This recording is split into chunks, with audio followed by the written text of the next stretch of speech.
Today, this is a Trinidad Urban Renewal Authority. Today is May the 19th, 2022. It is 5:30 p.m. We're getting the meeting to order with our first order of business going This to be... conference will now be recorded. I'll repeat that to make sure it's on the recording. This is a Trinidad Urban Renewal Authority. Today is May 19, 2022. It is 5:30 p.m. and this is the work session of the Trinidad Urban Renewal Authority. And first I want to apologize to everyone. We are actually 1 week beyond our scheduled meeting date, which is the second Thursday of the month, but due to certain circumstances that in order to have Brittany available to do all those things that she does for Trinidad Renewal Authority, we have to take it forward. So again, my apology that we are at this point in time. But again, we are here and we will take on the tasks of the day. The first item of business on the work session agenda this evening is a presentation by Mr. Mike Scholl of Ayers and Associates. As everybody knows, we engage the services on an as-needed basis from Ayers and Associates, and Mike has helped us substantially over the last year and a half with various things that we've had to do. So in our last meetings, we agreed that we would like to have Mike come on and provide us a presentation. Mike does a lot of work with a few URAs around the state. So we're at that point where, Mike, I will turn it over to you, and I appreciate that you have taken the time to be with us this evening. I'll turn it over to you, and then when you're done, we maybe have a little Q&A. Sure, and thanks, Ed, I appreciate it. From our conversation, I want to kind of ground us in the purpose of this discussion. When we talked last week, you were kind of looking for a bit of you wanted me to share kind of what you can do with urban renewal. Some of the things, kind of looking at what other communities have done, and what opportunities that you may want to look into moving forward. Is that correct? Is that accurate? Yes. So ultimately, when you think about urban renewal, what I tried to think about is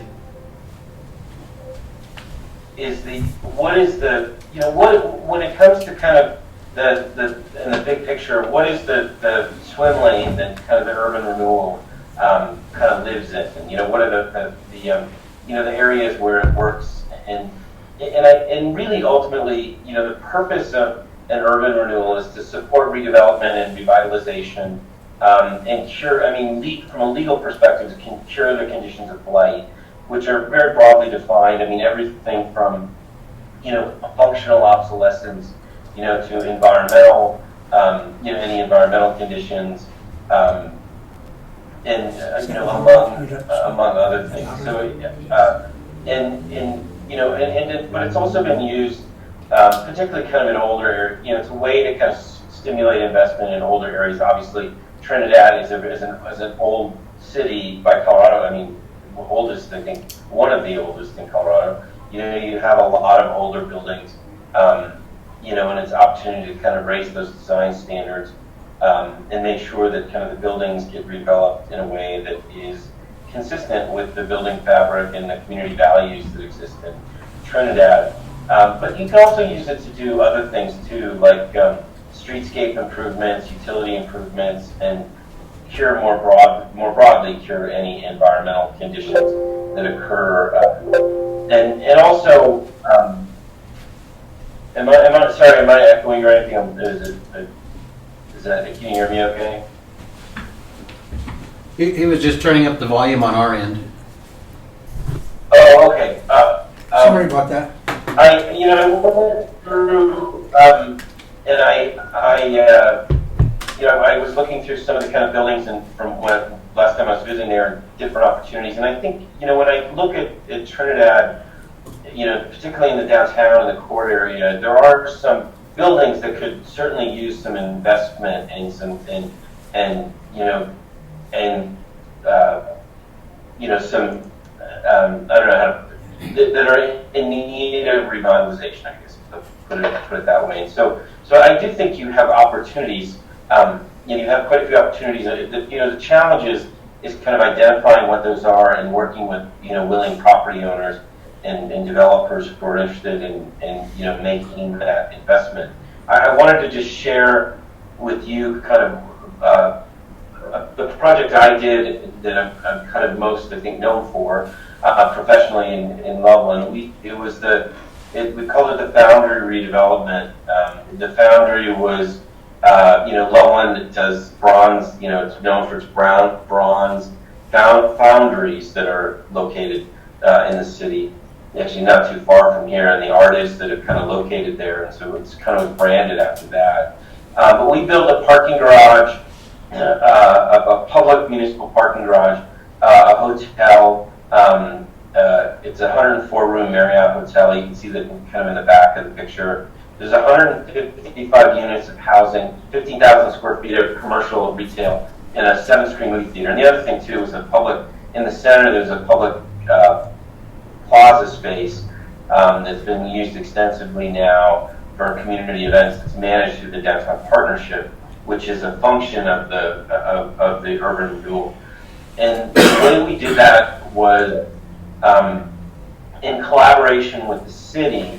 The city took the steps to do the property acquisition, and then worked to recruit a developer and put together the development agreement with the Urban Renewal Authority is the financial agent. Essentially, the city borrowed, using it's a lending called lease certificates of participation that is being paid back through the collection of the tax increment that's generated from the project. So we're using the financial tools that are provided by Urban Renewal to fund and to finance that essentially the parking facility, but that made the entire project go forward. I mean, obviously with that kind of an intensive use, there was some parking was required, and so that was how we used it. But I think in other communities, that that was a $75 million project, but this is from Derby, which is an arts district in Commerce City. They use it for facade, downtown lighting, and signage. Not unlike, it's similar to what your facade program. I think they have a little bit more specific design standards that they work through and a plan. But it is similar to what you're using it for now. This was an example. I pulled this as the Avon, Colorado Urban Renewal. They were able to finance this pretty comprehensive streetscape improvement. The street sidewalks and underground utilities. I know you've done some of that already as well. I know in Trinidad, particularly in the downtown, a number of improvements were made. So, but you can use it particularly to replace or to support the aging infrastructure, outdated utilities and things like that. Particularly where it's able to support a new investment. Thinking the hotel project. That project, I know there was the city, I believe, negotiated some of it. When you're putting in building a new development that requires kind of upgraded utilities or different public infrastructure, I think Urban Renewal and the tax increment can be used to finance some of those improvements over time. And then this one is kind of this one I know I did a little bit of work in Erie. This is more of a visioning. They have not built this yet, but they were looking at doing a town center development in Erie. Erie is it's a smaller growing town, kind of in between the north of Denver and kind of in that area that's developing quite rapidly between Denver and Fort Collins. And they created an urban renewal for the purposes of supporting a town center redevelopment. And this is the vision plan. It would likely, I'm sure as it grows and develops, it'll change quite a bit over time. But this was an example where they're using urban renewal as a planning function. to create a vision for development for an area, and with the idea of facilitating and supporting that development going forward. So so that I went through, I tried to pull some examples, some that I've worked on and others that I'm familiar with, and just to kind of share with you some different ideas or different things you can use it for. There's a couple things that I just wanted to, like, lessons that I've learned from doing this for a number of years. One is it's really when you're doing urban renewal and you're using tax increment, private investment is what drives the tax increment. I mean, the ability to use that revenue to leverage that private investment is critical. So to the extent that you're dealing with properties and projects where the basis is low, meaning the value because of blight conditions or vacancy has been fairly low, or if it's surplus public property. I mean, the example I think is the property that we sold, the urban renewal sold last year. That one, because it was vacant, it has very low basis, and then when the car dealer comes in and develops it, it'll create substantial value, and that value will accrue to the Urban Renewal Authority for future investment in other projects. The one thing I should also kind of add, what things that the Urban Renewal doesn't do well, it's not an event planning entity. I mean, it's not really what it's structured to do. It's not kind of a business. It's not the kind of a common area of maintenance, like business improvement type. You have a business improvement district, which is really focused more on common area maintenance, shoveling snow, maintaining landscaping, things like that. It's not structured to do those types of things. And then kind of advertising, marketing, promotion, things like that are more, in the swim lane of like you have the Trinidad Main Street program, and then the creative district, that's more kind of in their area. But I do think they're going forward.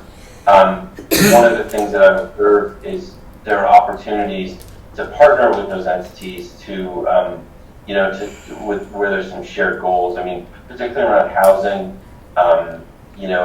and other infrastructure improvements. As an aside, this week I presented. I did a workshop at the National Main Street Center conference, and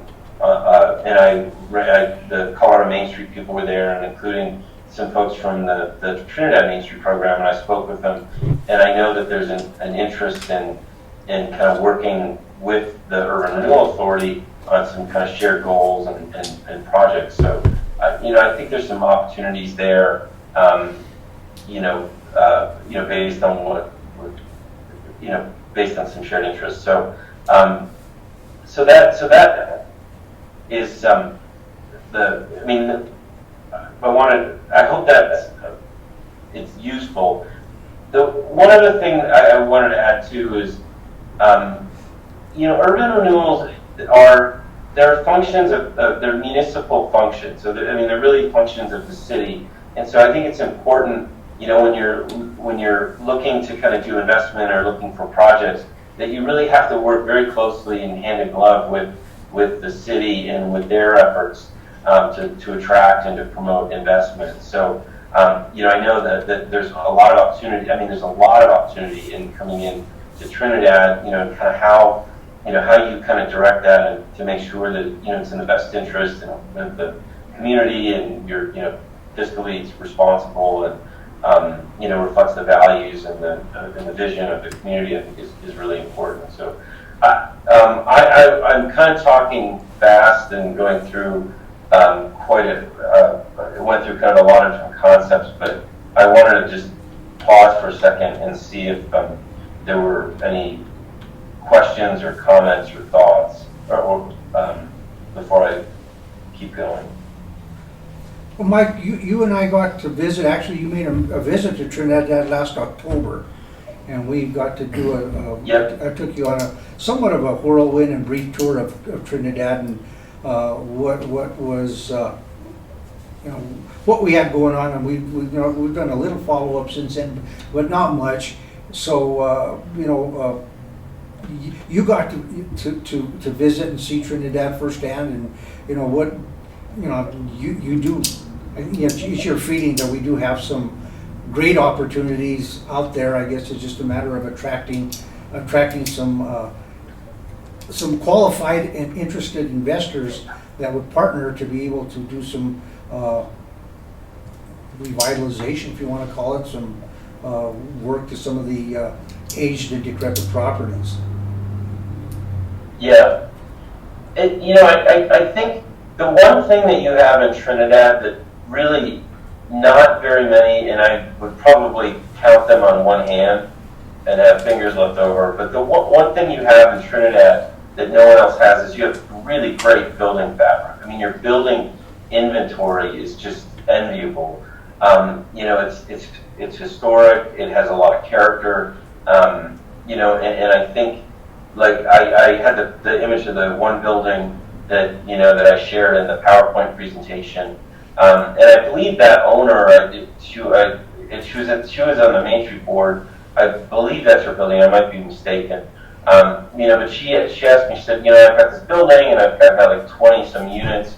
I'd really like to redevelop it, but I really don't know where to go or where to start. And I've been busy with Main Street. So, it's really finding people like her or the other building owners and being able to sit down and have those conversations with them about what urban renewal can do to help facilitate that private investment. And I think and this is a kind of professional opinion, and so, but I do think right now there's a ton of housing money that's out there. I mean, there's a ton of with the stimulus, the money to put into housing, and I think if you can leverage some of that and layer that on top of some urban renewal funding, you could really create some really good quality downtown residential units, and some of the and help occupy some of the buildings that I think are deficient in the downtown. The challenge is, from a staffing. I mean, you have a volunteer board, and from a staffing, it takes some time to be able to have the conversations and communicate with the property owners and do that follow up. And so and that's why I think having working kind of concert with the city and the economic development to make sure that that they're communicating that. So when the opportunities are available, or if there are buildings that you target that you really think you'd really like to see some improvements. Being able to kind of reach out to those folks and kind of start those conversations, I think is a good role for the urban renewal authority. And I will say, Ed, I was a little embarrassed when you said the last time I was there was in October. I do owe you a visit, so I need to look at my calendar and find a time that I can swing back down and kind of check in and walk around again. Well, maybe we could do it coincidental with when we have a scheduled URA meeting, which is the second Thursday Yeah, of that'd the be month. great. Yeah, I understand you have a schedule, and it's been very, very beneficial for us to be able to communicate with you and me as well over time in an electronic way and remote, because it, past couple of years were pretty defining in what the future may hold for us as far as being this type of communication. Does anybody have any questions they would like to direct to Mike? Before I have a couple, but I want to give the... I have one. Mr. Scholl, Luis Lopez, thank you for being here with us this evening. All of the projects that you showed from the other communities, the Erie and Loveland and so forth, we're kind of in that same position here. We have the investors that have come in, we have building owners. My question is, and you stated a lot of facts there, urban renewal is basically the pass-through or the gateway to get these projects going, but our role is specific and not much of a project seeker, but a facilitator for these projects. How did these other communities spark interest for these investors to move forward with these projects, what can we do locally to do better to have more of a response of our investors and our business and building owners in the community as a urban renewal board? So so I think the short answer, well, there's a lot to unpack in that. It's a good question and a good way to think about it.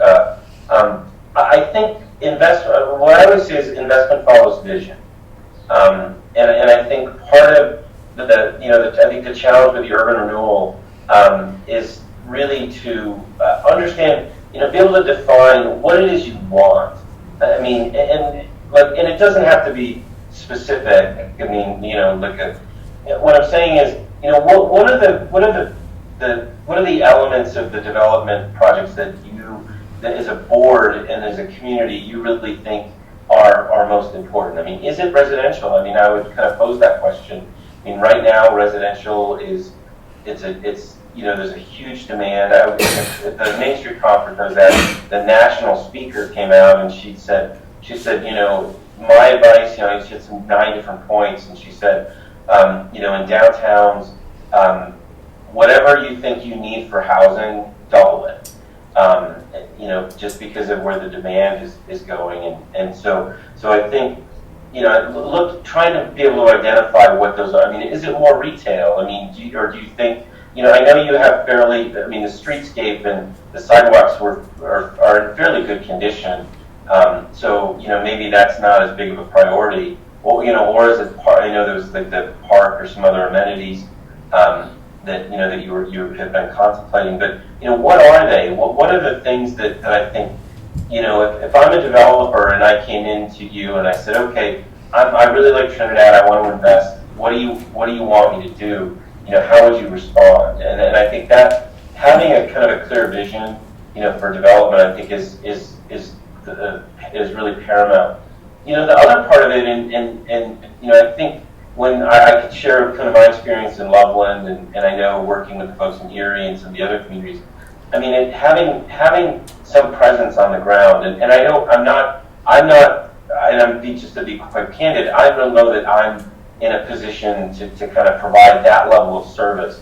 But that's why I was talking about, having a clear relationship with the Main Street program and the city's efforts, so that they're out there they can articulate and be your front salesperson. To say, okay, the urban renewal is really focused on these 3 areas and are interested in providing quality market rate housing in the downtown or affordable. However, or if you're focused on retail and what you're looking for. So I think having that that someone that can represent your interests, and be that kind of front-end salesperson is really critical. And I'll say the challenge you have as a volunteer board. It's not reasonable for you as volunteer board members to act in a staff role. And I think that's a challenge that you have is who's that person who's kind of walking the streets and having those conversations with the property owners and kind of articulating that vision.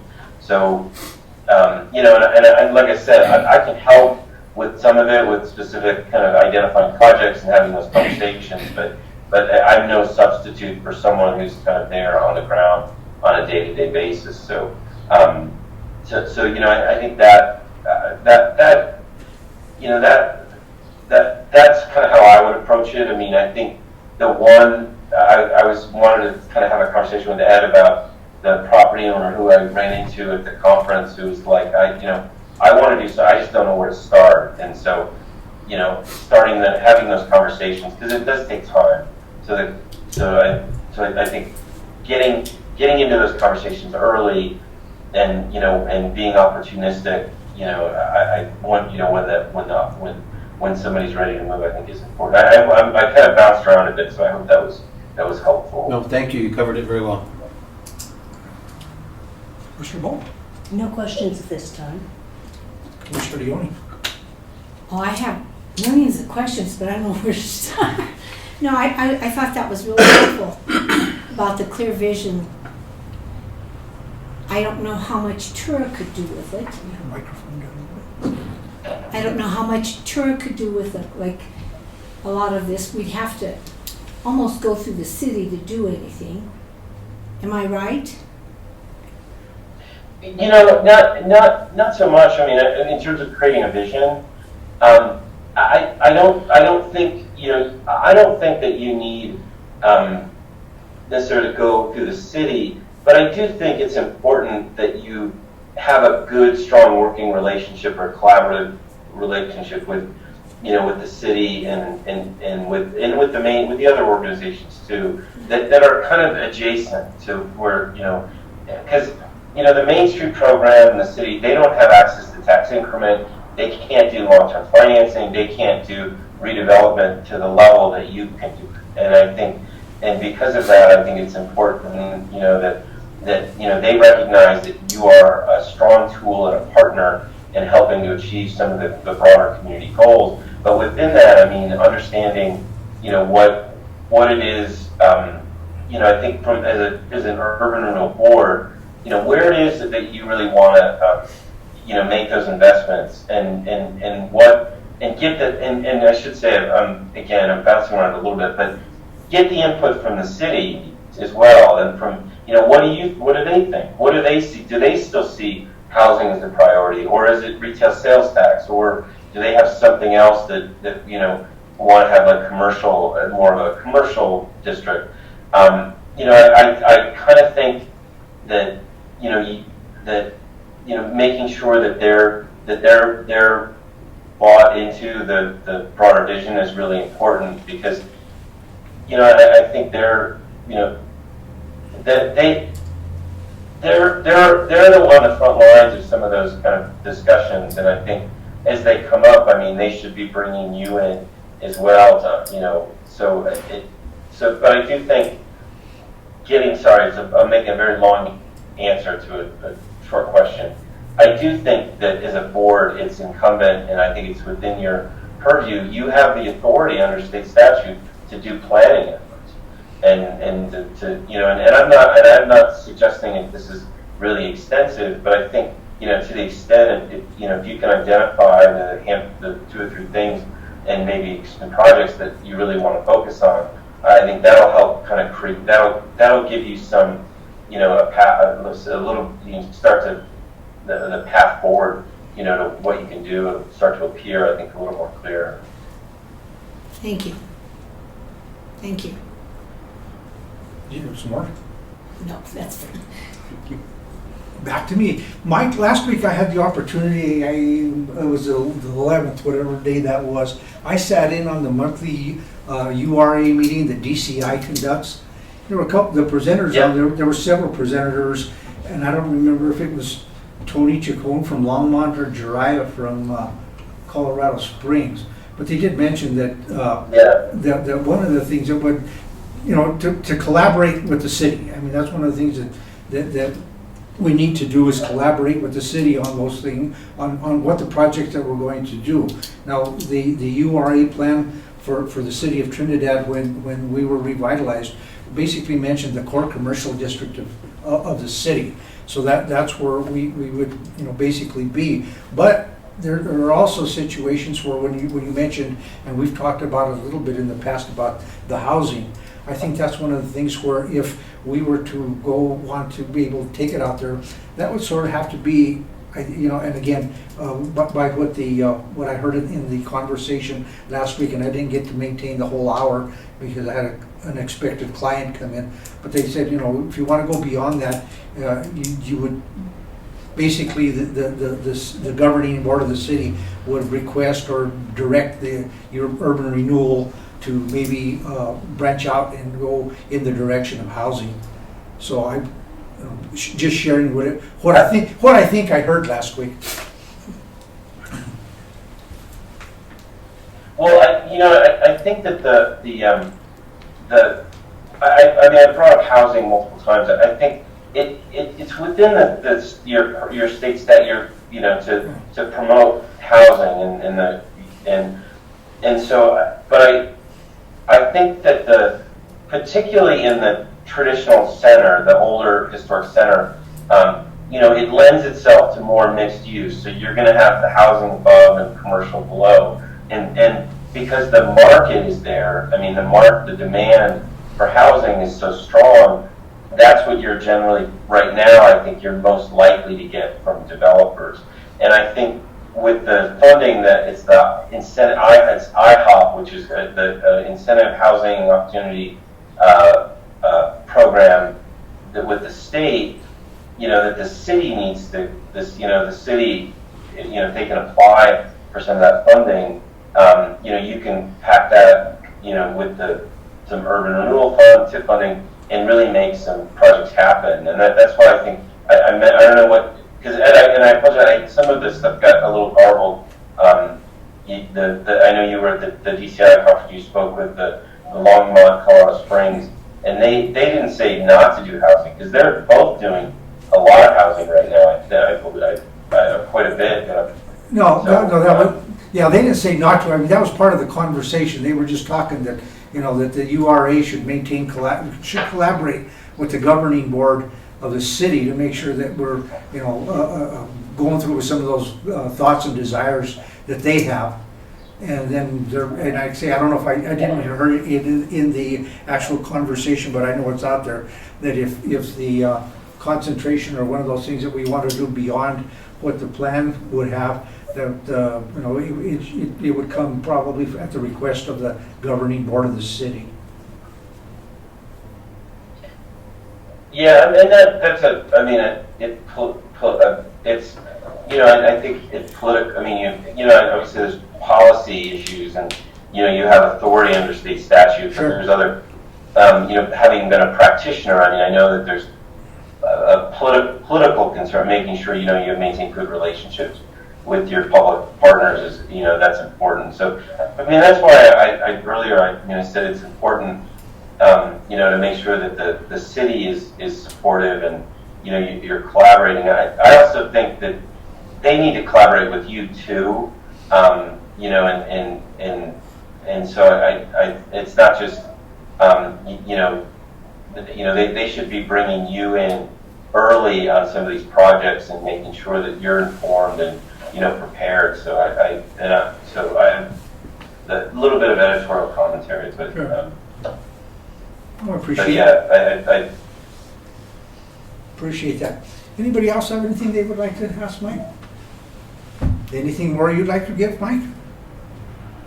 no, I just and maybe you and I can follow up tomorrow or early next week, and if there's any next steps, anything you want me to focus on, and maybe look at some dates when your board meeting dates when I can come down and kind of meet everybody in person. Well, we appreciate that you were able to do this evening. Now, you've had a busy week already, so this this adds to it. But appreciate it, and know that working with you, you've got a working knowledge of Trinidad as well. So it's very helpful that working with somebody that actually knows something about Trinidad.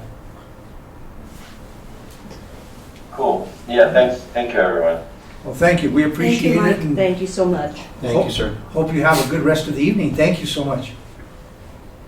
Yeah. Thank you. You as well. Have a good evening. Take care. All right, everybody. I hope that was helpful. We talked about that for a while, and there's more to be had. But that was a spoonful for today. So that worked out well. So we'll move on to item number 2 on the agenda this evening is the facade policy and application revisions that we had spoken about in the past, and this poor document has been kicked around quite a bit. And one of the things that I did, I made those revisions because Mike had, if you'll recall, Mike Scholl had made revisions for us, and he did provide the documents to us in Word form. So it's pretty easy for me to be able to make the revisions on it. Commissioner Leone, at one point you did mention that on point number 13 that we needed to insert the word approved costs. And so if you'll notice on there, I did insert Trinidad will provide 25% of approved costs and there's a typo there. I'll walk that back. It's at commencement, not completion. 25% at completion, 25% at project midpoint, and the final 50% at the completion of the project. I got ahead of myself in that, but I will change that. That 25% at the commencement at the project. Okay, that wording, that little wording error does not follow in the application. I think I have the application right. Payment of approved funds, 25% of project. Oh, I did it again, I'm sorry. I think you carried it over. I did carry it over. I thought I had checked it closely enough. But in any case, it's going to be on the table for adoption again tonight, or re-adoption or revision. I will change that, and then you'll have that. That'll be that project commencement instead of completion at the first 25%. I think that includes all those changes that have been discussed. I will point out that I did at the header of the actual policy document, I did post that it is revised 05 of 2022. That same revision date is contained at the bottom of the application. So in case we have any forms, we do have forms for the past. We won't be confusing the current worded form with anything we had in the past. So I will get that, again, I'll get that cleaned up, and then everybody will get that clean copy so that you can have available to you if you get inquiries and somebody needs a copy of the policy and the application, you will have it readily at hand in electronic form. And I apologize again for that miswording. Any questions on that? Anything else you want done on that, or have I followed through with the task? Again, my apology. See my comment here? Confusing. Yeah, I try to mold these in at different times of the day, and sometimes other tasks seem to take my concentration away. Item number 3, Earth Mountain Education Farm lease renewal. That we had talked about that in indications by I had received a inquiry from Joni Steiner, who is the director of Earth Mountain Education Farms. This is regarding the lease on the property, Linden and White Avenue. We all know it as a community garden. I think I just talked with her the other day. You guys have had a conversation in the recent past. Yep. In any case, I will preface all this with telling you that I did speak with her on Monday. She was in upstate New York at a family emergency. She had a medical emergency of some sort, so she could not be here this evening, and I told her that understood, and we know their intent is to want to renew it for the coming year. This lease that I've provided to you, the only changes on it are for the effective dates that will begin July the 8th of 2022, and will will end or cease on 1 year from that date on July 8th, 2023. So that is the only change. All other wording is the same. Again, her reason for not being here is understandable. Told her we would. And again, where we're at the juncture that we're at, I didn't want to write a short-term lease to get it to like January and then begin it all. I think we're all on the same page at this particular point. I did find a typo. I know, I'm not surprised that you would.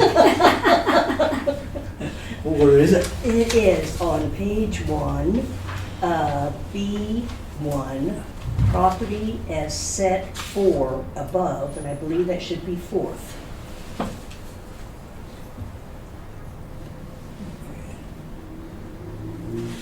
Right here. As set for Oh, under above. the respects.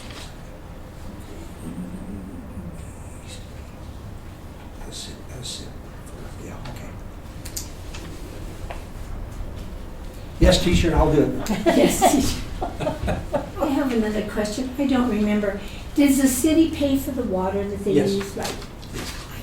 City provides water, and just to mention the conversation, Joni did mention that she has 7 families currently utilizing it. They have little plots that they are cultivating out there. So there are 7 active families that are actually growing things, and I've driven by there several times and forgotten to look over it, but I'll make it a point to go and visit actually to see what's going on.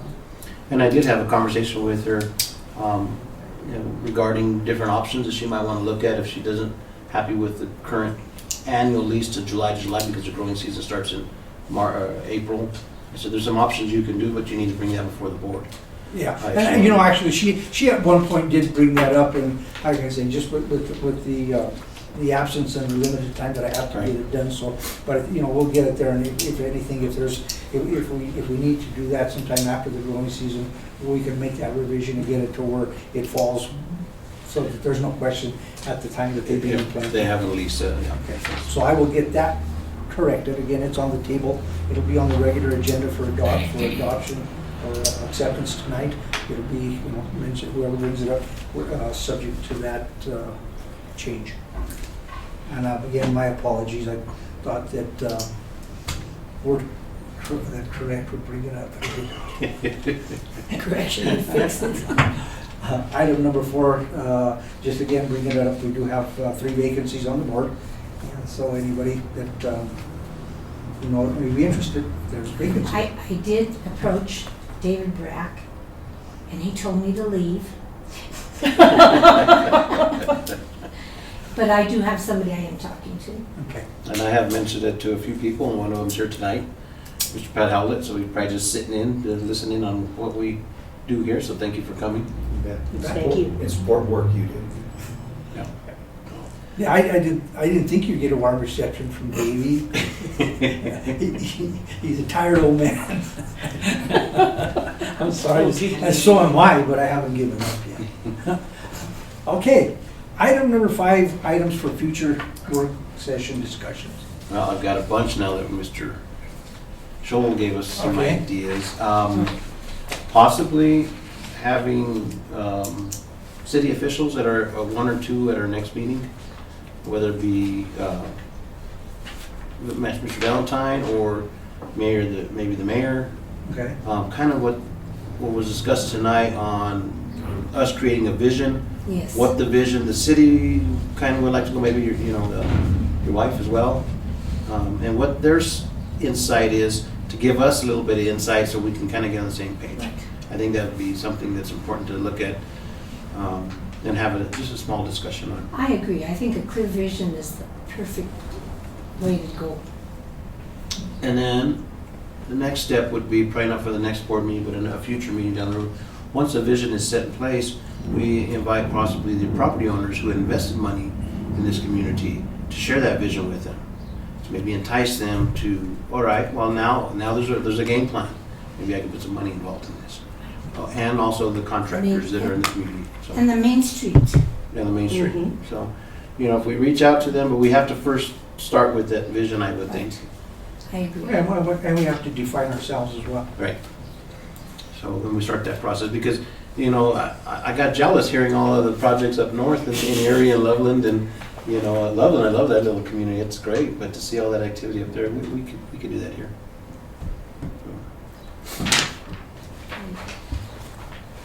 Anybody else? Nope. Okay, I will see how I can incorporate that into future meetings to be able to get that to happen. And again, they can give us an idea where they're at, and because, although we are an autonomous board, we're on our own based upon state statute, it's still, when we became an urban renewal as a result of the city wanting to have an urban renewal again. So, okay. Is there anything else? Okay. And we will proceed on to our regular meeting. This is the Trinidad Urban Renewal Authority. Today is May the 19th, 2022. It is 6:14 p.m. Call the meeting to order. Item number one this evening is roll call. Olson, Here. Leone, Here. Lopez, Here.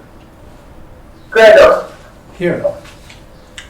Item number 2 is the approval of the minutes dating back to March 2022. We were not able to approve those at the April meeting because Commissioner Bolton had to recuse herself, but she had to abstain from voting because she was not present at the March meeting.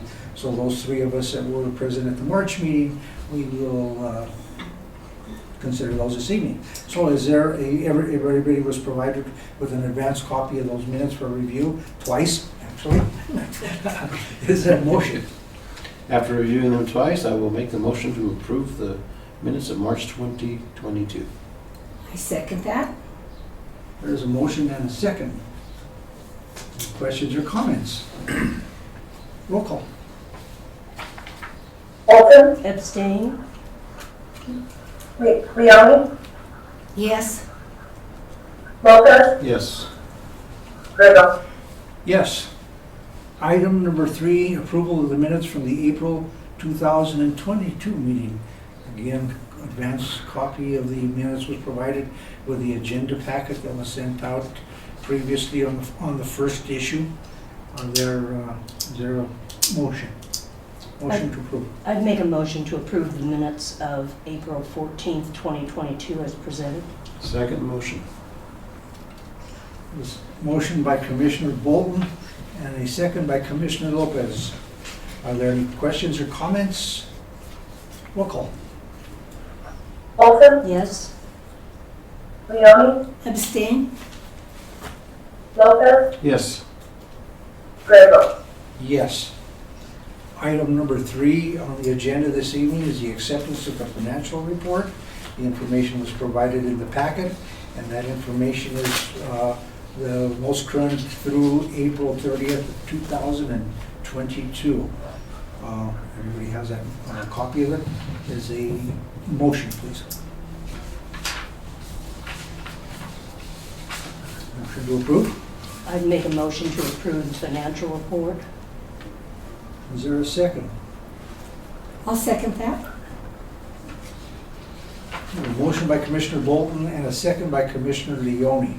Got that information. And one of the things that I wanted to point out is that I do make a comparison of what we have year to date against what we would have seen a year ago, year to date. And I noticed that a year ago in April of 21, our year to date TIF that we had was $15,170. And at April 30th of 2022, that amount was roughly half. So I did contact Los Alamos County Treasurer Donna Leonetti, and she provided me with the up-to-date figures. And one of the things is the disbursement time is a little off schedule of when our report is provided. So the numbers that she provided up year to date are 16,000, and this is as of May the 3rd, 2022. The year to date numbers that we've received are 16,761.01, fairly comparable to what we received and expected this year as compared to last year. So that information I had put at your seating places was intended just for that, just to, because it aroused my curiosity when I saw that we were that roughly half of what we had. So, those changes should happen as we go forward. So, just an FYI. There is a motion for approval. Any questions, any comments? Roll call. Olson, Yes? Leoni, Yes. Lopez, Yes. Grego. Yes. Item number 5, consideration of bills, and item number 5A is a payment for the construction to Purgatory Valley Construction for the project of Americana Road. The amount is $305,587.88. Everybody was provided with that, and I think you were provided with that twice. The second time that you received it was because there was one more sign off on it, which was required by a representative of the Business Improvement District, which is Tim Lamb. And so he signs off on behalf of the port. So his was the final. All these didn't actually, the timing of it was when we should have approved this last week. The sign-offs were not all in place at that particular time. At that time, so conveniently it is here now. So with our approval tonight, I will sign off as chairman for the Urban Renewal Authority. There will be checks available tomorrow, which we can get over to PVC because this is a little overdue and we don't want to be a hindrance on the project. So is there a motion? So moved. Commissioner Bolton with the motion to approve. I'll second the motion. Commissioner Lopez with the second. Are there questions or comments? You'll note that I did send with that second Email. revision, I sent you a copy of the email that had been issued by Tim Lamb regarding how this is going, how this is happening. It is happening, but it's not really according to how the agreement is structured. And so we're hoping that that can be changed by the time the fourth payment is requested and goes to authorization. But in order not to hold up that amount, which is a substantial amount for those contractors and suppliers involved, it has to go forward at this point. And that would be the fourth and final, right? No, No. the fourth payment, there could be several of them to that project. The project, We're gonna retain 10% though, right? we're retaining 5%, 5%. 5%, but the entire project exceeds $2.5 million. Okay. And those are the public improvements that are involved as far as that road is concerned. Roll call? Walter, Yes? Leoni, Yes. Lopez, Yes. Grego. Yes. Item number 6, petitions or communications, oral or written. Anybody like to address, anybody in the audience, anybody online that would like to address the Trinidad Urban Renewal Authority? I would. Please come forward and identify yourself. My name is Pat Howlett. I've lived here 7 wonderful years. I'm looking for a place to serve. I have experience, and so I'd like to know the process. I study everything. I will dig into everything, and I'd like to know the process of what one would do in order to serve on this commission. The application process, what's the process that one would actually do to be considered? The process, Pat, is like it is with any other board and commission, you know, be here to see what we do. You've attended that meeting. A letter of intent, is that what they call it, is sent to the city of Trinidad, to the city clerk's office, indicating that you would like to be considered for an appointment to this board or whatever board you're after. So we follow the same process as Awesome. well. So it would be the city council that, that application goes to them. They in turn will make that approval and appointment to the Urban Renewal Authority. We don't make that. Sounds like a great process. yeah. And Audra's great to work with, Yeah. so Yeah. she's helped me in the past. So So just again, that- hello, everybody. Good, I know most of you and hold you all in high regard. So I would, if my experience or passion or just hard work could be benefited, I'd love to throw in on that. So I'll go through that process. Yeah, just Sure. send something to the city clerk of a letter of interest. I'm not sure what the verbiage is. I don't even think it was an application that came with it. It was just a letter of interest. Yeah. letter of I came interest. before the board of the city council. I believe you appointed me at the time. You were on city council. And they made a motion and vote. What's it? Tell you what you do is extraordinarily important, especially where we find ourselves right now. And the presentation I got a chance to look into, there's incredible opportunities we have. It was a perfect time for you to be here. It really was a great time to be here. Exactly. So And we really thank you for your interest. And I'm wondering, didn't they change that process a few months back where now there is an application online that you complete? You know, I'm not, I would lie if I again, said Audra yes. is so awesome. I'll Yeah, have no problem calling on her, and I know she'll Yeah, just. she'll direct you. she'll direct me Yeah. through. Yeah, Yes. what part of it is that you know, There we was know. an application. Was Yeah. there? Yes. You know, that a million years ago. You know what, there is because when I was reappointed a couple of years ago, there is an application. But that all comes to the city clerk's office, and it goes to city council. So, you know, they're the appointing board, they're the governing board, they're the ones that make the appointments to this and every board technically. So- As it should be, you bet. So, well, thank you again. All right, And thank good you, to be I here. appreciate you, thank you. Item number 8, no, item number 7, I'm sorry, old business. We discussed that in work session this evening, and one of the things that was brought up, and it will occur, is that there will be a correction to the wording that Commissioner Bolton mentioned. And so, we'll get in trouble, that will happen. So, motion to approve should include that the language as stated on page, what was it again, Commissioner Bolton? Oh, let's see, it was on, First page under recitals, no, that's Earth Mountain. it is, it's on there. Or on the lease agreement. Mhm. This lease agreement, the decision. We're on the fence. We're on the Yeah. facade. We're yeah. on the facade. Oh, I'm sorry. It was under, Let me bring it back. I think it was in I two normally print places. all my stuff, but this week I didn't do it. Okay, so on the facade, excuse me, I'm sorry about that. I'm ahead of myself just a bit. The facade policy and application revisions effective May 2022. And Number 13. yeah, and the motion to approve should include the correction, instead of having conclusion, should, or whatever it says, it should be 25% at commencement. Again, I apologize. 25% at commencement, not first 25% at completion. And luckily, it's on the word processor, so I can make that happen. well, since Commissioner Bolton found that error, maybe she makes the motion. There you go. I'd make a motion to approve the revisions to the facade policy and application dated May 2022, subject to the corrections as discussed, in specific, the 25% at commencement rather than conclusion.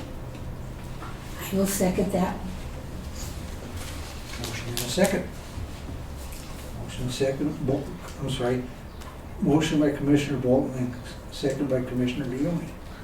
I'll get it together as soon as the meeting's over. Any further questions or comments? Roll call. Bolton, Yes? Leone, Yes. Lopez, Yes. Grego. Yes. Okay, item number 8, new business. I think I've got it together now. Earth Mountain Education Farm, lease renewal. Again, I just brought it up, so I think we know that topic is still fresh in everybody's mind, so that will be accepted contingent upon or subject to the correction of the wording instead of as set forth, as set forth. Make the motion to approve the Earth Mountain Education Farm lease renewal with the change from 4th to 4th. Is there a second? Second. Motion by Commissioner Lopez with a second by Commissioner Bolton. And I have one question that goes with that. This is a repeat of last year's document. What happened last year? I know. I told you I was having eye problems. It went through the cracks. And apparently it's working. This is, obviously, so you better tell that ophthalmologist we did a heck of a job. Roll call. Bolton, Yes. Leone, Yes. Lopez, Yes. Grego. Yes. Item number 9, report by Executive Director, and that's where I fill in as the chairman. I take care of more the administrative duties at this point. Reading that in the report, I just want to say that I did sit in Downtown Colorado Incorporated. DCI has a monthly online Zoom meeting that they have various people, various members of URAs around the state, executive directors that provide the meeting and the content, and very helpful. Again, I can give everybody that link. We are members of DCI through the city of Trinidad. We have memberships, so anybody that'd like to attend. I know everybody's got busy schedules and it's not, and I didn't get to do the full hour on this one because I did had to depart a little sooner than I wanted to. Very informative. And as time goes, they are beginning to have live and in-person training in Denver.